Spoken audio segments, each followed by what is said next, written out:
A retired teacher was attending one program. A young man came there, met with this teacher, and told him that he has been his student in the primary classes, and he was so inspired by him that he became a teacher now. He is also teaching in the primary classes now, and he is progressing the mission of his teacher to change, to reform the society. The retired teacher asked the young teacher that, my boy, what inspired you? The young teacher says that one day a watch was stolen in the classes. The boy complained to you and you lined up all the classes and started searching of them. But before starting searching the students, you closed their eyes. After searching every child, you recovered the watch and handed over to the concerned child. So at that time, actually the watch was recovered from my pocket. At that time, I was so afraid. I was thinking that you will yell at me, you will beat me, you will use harsh words for me, and you will not allow me to sit in the class, you will not allow me to participate in the activities. But I didn't notice anything like that. You even said nothing to me. I was sitting in the classes, I was doing the same activities with the class, and this gave me a boost to work on myself, to work on my study.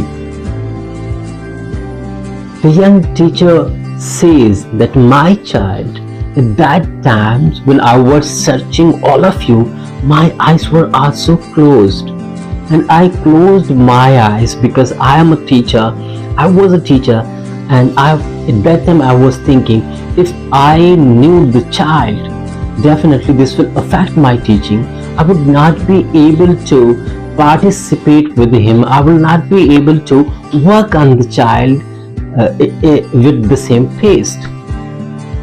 This story exactly shows the effect of blaming, criticizing, and using bad words for the children.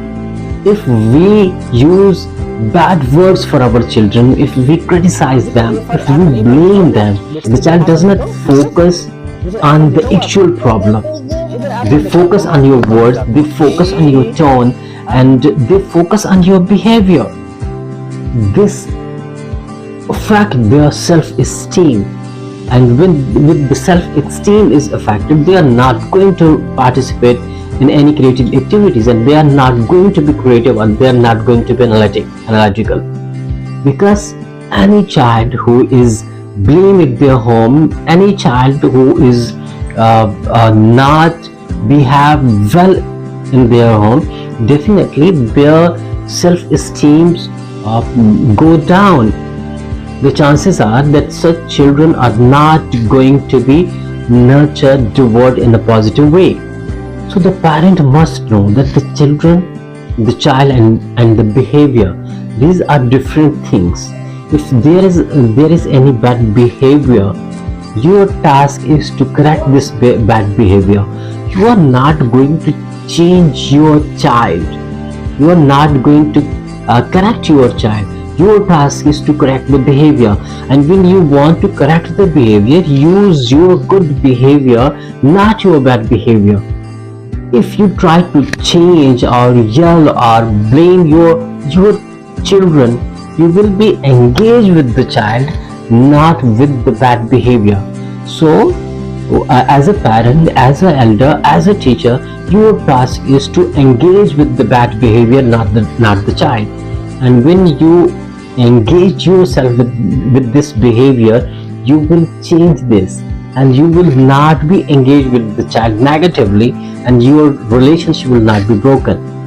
Mothers usually use a phrase at their home that, I will tell your father, I will tell your dad. This is very negative sentence. This is a very negative behavior, because with this behavior, the relationship between father and their children, the distance between the father and the children increases, and when the relationship weaks and when the relationship breaks, this have very bad effect on the children and their nurturing and their development. So mothers shouldn't use these sentences, usually the father feel proud on this because they think that they have control in their home, they are superior, and they are running the home. This is not good, this is very bad behavior, and this have very destructive effects on the children, which we usually see in our society and our surrounding.